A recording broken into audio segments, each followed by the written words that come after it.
what happens in your view when you start to get contradictory evidence, contradictory perspectives, or there's a lack of evidence? So my stakeholder saying this, the people analytics is kind of pointing to this. How do you think about that? Sure. In my experience, I would say having contradictory evidence is normal. It's the usual thing. And that's one of the challenges, is knowing, well, if this source is saying this and this source is saying that, what do I do? How do I weigh those things together? And that, I think, is one of the kind of key skills in this. So personally, I would be more worried particularly if it was a more complicated problem issue, if every single source of evidence was saying exactly the same thing. I'd be a bit concerned about that.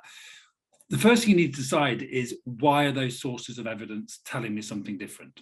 It doesn't mean one is right and one is wrong. For example, it might be that you need to think of a way of putting them together. Or why are these people saying this, but say our people analytics data is saying something else? What is that actually telling me about what the problem or issue is? So I think it's kind of, I guess, in a way, people can see it as irritating. Oh no, all the evidence saying something different. On the other hand, I would say that's the point at which you start to better understand the evidence from all the sources you've got. So the idea of triangulation, one idea, I guess, is that you're just saying, am I getting the same sense about my position or our position or what's going on from these different sources? That's triangulation. Another thing that's important about multiple sources, I think, is contextualization. So you may have a really good set of scientific studies that are fairly consistent with all the caveats about the quality of scientific data and concerns about replicability and the fact that only positive results seem to be published sometimes. But let's say it's reasonably good quality scientific evidence.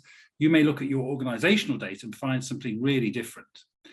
It doesn't mean the scientific data is wrong. It doesn't mean your data is wrong, but it will make you maybe look quite hard at both and say, why are they telling me contradictory things? Why in these studies is this kind of issue seems to be a problem for organizations, but in our organization, it doesn't seem to be?